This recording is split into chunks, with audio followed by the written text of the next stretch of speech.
Okay, so in order to figure out the area of this box, we need to figure out its height and we need to figure out its width. Well, if we look at starting at this point, which we know we're saying that the x value of that point is x. Well, the x value of this point here is also x, and we just need to figure out its y value. Well, it lies on this line that has equation. Let's look here. We see it has a slope of 2 over 5. And it also has, it passes through the origin. So it's the equation for this line is y is equal to 2 over 5x. So we know, therefore, that the y-coordinate of this point is 2 over 5x, which means that this segment has length of 2 over 5x, which means that we have our height in terms of x, 2 over 5x. All right, now to figure out the width of the box, we need this x-coordinate, which means if we get this x-coordinate, we can determine it. Well, this point has the same y-coordinate as our point over here. So it has the y-coordinate of 2/5 x. Well, we also know that it lies on this line, and this line has an equation of, let's see, we have a slope of -1, and negative x is going to have a y-intercept of +7. So it's going to have an equation of -x plus 7. So if, let's say we call this point, the x-coordinate is x2, we know that 2/5 x, which is the y value of this point here, is equal to -x2 plus 7. We just plugged in x2, which we said is the x-coordinate of this point here, and we plugged that into our equation for this line, and we got 2/5 x equals -x2 over 7. And what that means is that if we rearrange this, we're going to get that x sub 2 is equal to 7 minus 2 over 5x. So now we know that this point has coordinates 7 minus 2/5 x, but to figure out the width of this box here, we need to subtract that x-coordinate. We need to subtract the x-coordinate of our point E, which is x, from the x-coordinate of this point here. So we get 7 minus 2 over 5x minus another x, which is going to give us 7 minus, so x is equal to 5/5 x, so we get 7 minus 7 over 5x. So that is equal to our width, 7 minus 7 over 5x. Our area, therefore, has to be equal to the product of those two, which gives us 2 over 5x times 7 minus 7 over 5x, which when simplified gives us 14 over 5x minus 14 over 25x squared. And that is our area. Okay, let's look at the next problem. We want to solve for x here. So again, fraction, we want to clear it, so we're going to multiply both sides by x plus 2. So on the left side, we're going to get 2 minus x. On the right side, we're going to get the product of these two, which is x squared, plus 4x plus 2x is equal to 6x plus 8. Okay, now we want to set this side equal to 0, so we'll subtract 2 minus x from both sides, which will give us x squared. This is now, we're going to end up adding x to both sides, get 7x. And we subtract 2, we're going to get plus 6. This is factorable because we have a number 6 that if we find two numbers that multiply to 6 and add to 7, we can factor. We're going to get 0 is equal to x plus 6 times x plus 1, which means that our two solutions are x is equal to -1, x is equal to -6. Okay, let's look at this next factoring problem here. So one of the things we'll notice if we, and this is for matter of convenience, you don't have to do this, but I find it makes it clear sometimes. X minus 2 is equal to a, so that gives us a squared minus 4 times -a plus 4 is equal to 0, which gives us a squared,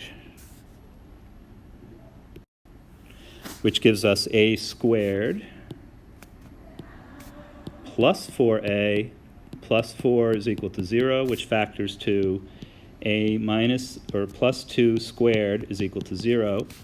So that'll give us solutions of a is equal to negative 2. Well, we can replace a with x minus 2, which we're saying is equal to negative 2, which gives us that x would be equal to 0. That's the solution for our equation. Okay. All right, now we want to find out what values of a will make each of these a perfect square trinomial. So down here, we're going to get this should be y squared. So we know that we're going to have 3 as our, because we want the square root of that. We know that this thing right here is double the product of 3 and our the square root of this term here. So if we take half of negative 24xy, we get negative 12xy, which means that when we divide it by 3, we get negative 4xy.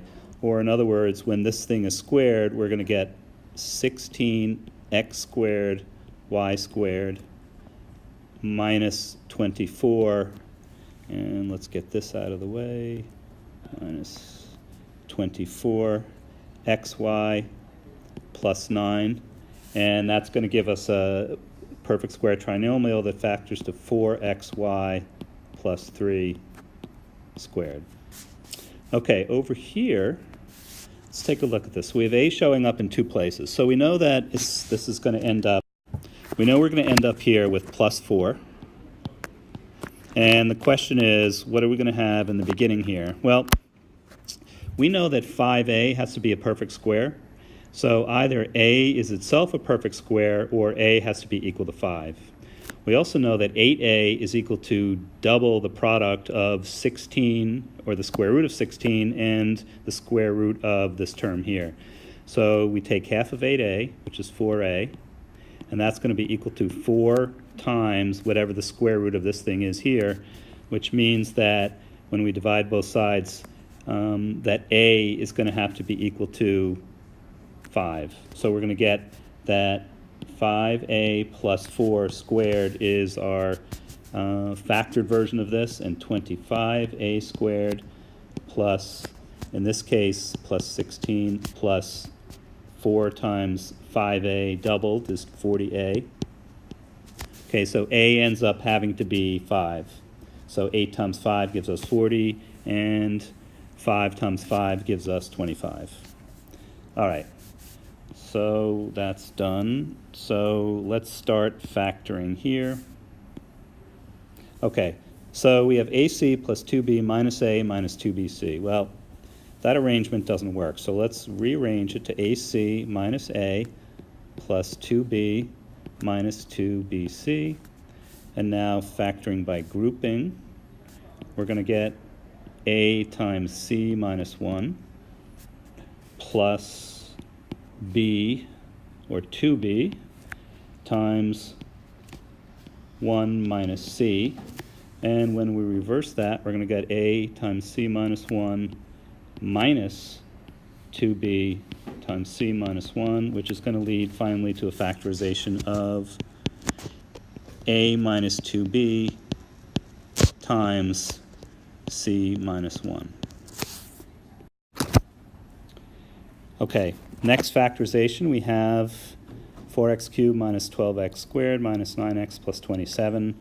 4 terms. It's not a perfect square trinomial. We don't see one in there, so we're going to factor by grouping, which is going to give us, pulling out of the first 2 terms, we're going to pull out 4x squared, which is going to leave us x minus 3. And minus, we're going to pull out a 9, and that's going to leave us x minus 3 here as well. And that's going to give us 4x squared minus 9 times x minus 3. But this first term here is a difference of perfect squares, so we factor that to get 2x minus 3 times 2x plus 3 times x minus 3. Okay. Next one.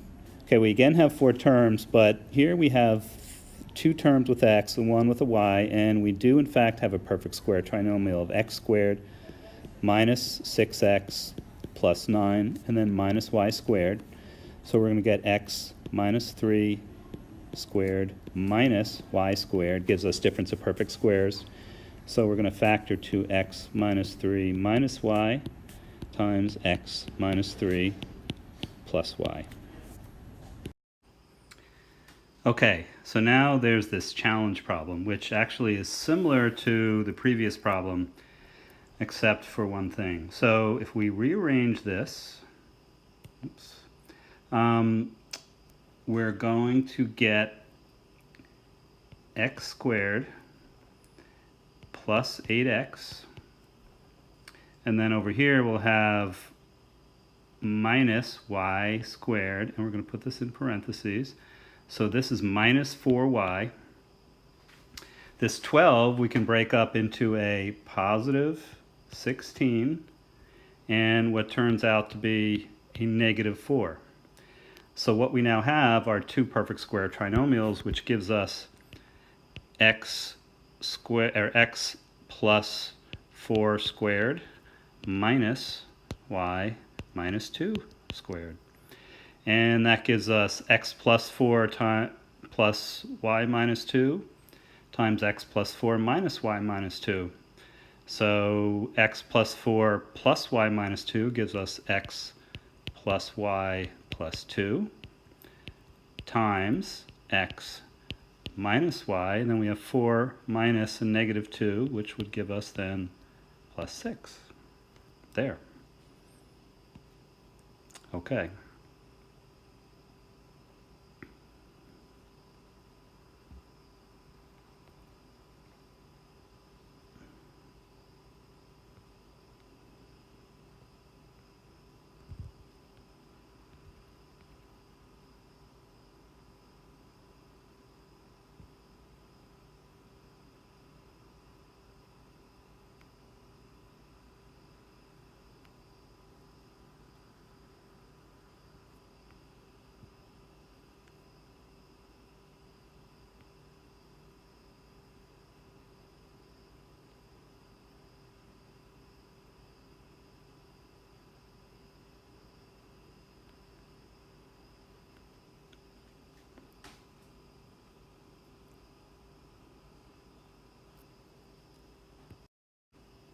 Okay, 2x squared minus 4x minus 25 equals 23. Of course, what we'll do first is make it 2x squared minus 4x minus 48 equals 0.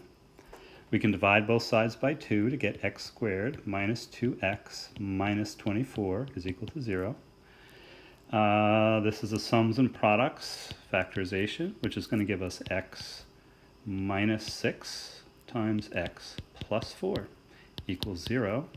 X is equal to 6, x is equal to negative 4. Okay, next one. All right, so here's what we're going to do. We're going to say that we're going to subtract 3x minus 2 times 2x minus 1 from both sides. So we're going to have 4x times 2x minus 1 minus 3x minus 2 times 2x minus 1.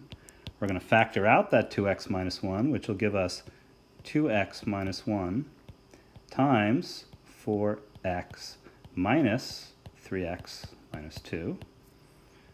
That's going to give us 2x minus 1 times 4x minus 3x gives us x, and minus negative 2 gives us plus 2.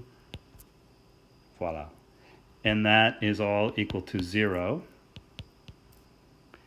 And so our solutions are x is equal to 1/2 and x is equal to negative 2. Okay, so now for this equation, we have our negative 4.9t squared plus 49t plus 367.5. Okay, so what will the ball's height be 3 seconds after thrown upward? We have to evaluate when t is equal to 3, plus 49 times 3, plus 367.5, and this turns out to equal 470.4. Okay, so that means its height was 470.4 meters 3 seconds after being thrown upward. Okay, when did it hit the ground? We need to now solve this equation, so by setting it equal to 0. So we have negative 4.9 t squared plus 49t plus 367.5 is equal to 0, because we want to figure out when its height off the ground was 0.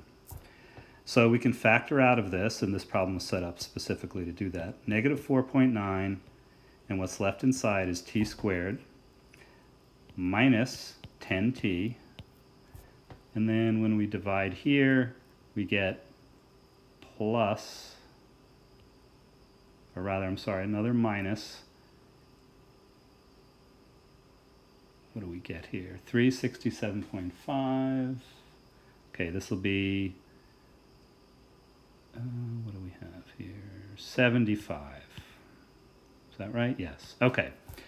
So this is now equal to 0, and this is factorable inside here. So we can actually divide through by the negative 4.9, and so we can get rid of that. Again, we can do that because we have an equation, and so we'll divide both sides by negative 4.9, and so now we're left with just this.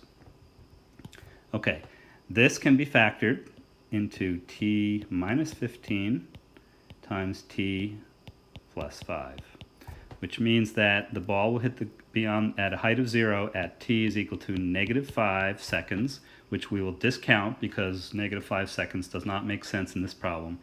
So t is equal to 15 is our solution here.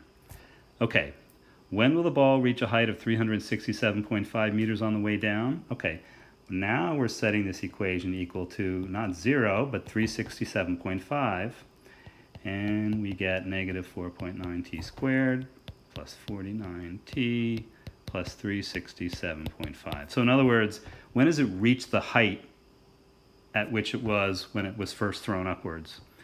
After it's already reached its peak and started to come down. All right, so we can now subtract out the 367.5 from both sides to get 0 equals negative 4.9 t squared plus 49t. And now we can factor this to get 0 equals, we'll get negative 4.9t, and t, what's left inside here is t minus 10. So at t is equal to 10 seconds, we will have, the ball will again be at its original height of 367.5 meters. Okay, figuring out when it's at its highest point. All right, so that is a little more complicated, but we actually have everything we need. So if we go back up to this, up here, t is equal to negative 5 and t is equal to 15. Those were the two values of t when the height of the ball, according to the equation, was equal to 0. What that means is that halfway between these two is when we're going to find the maximum height, which means that at t is equal to 5, which is halfway between t is equal to negative 5 and t is equal to 15. And it turns out that if we plug 5 in, we get a maximum height of 490 meters. Graphically, what that looks like is, okay, suppose we have our graph here, and suppose this was a height of 490, or rather 367.5. Went up, came back down, down, down, down. So it reached this height of 367.5 at 10 seconds. It hit the ground at 15. If we had extended this, this would have crossed the axis over here at negative 5, which means that halfway between those two values of negative 5 and 15 would be our middle value of 5, which is when it reaches its maximum height. And when we plug 5 in, we find that that height is equal to 490 meters.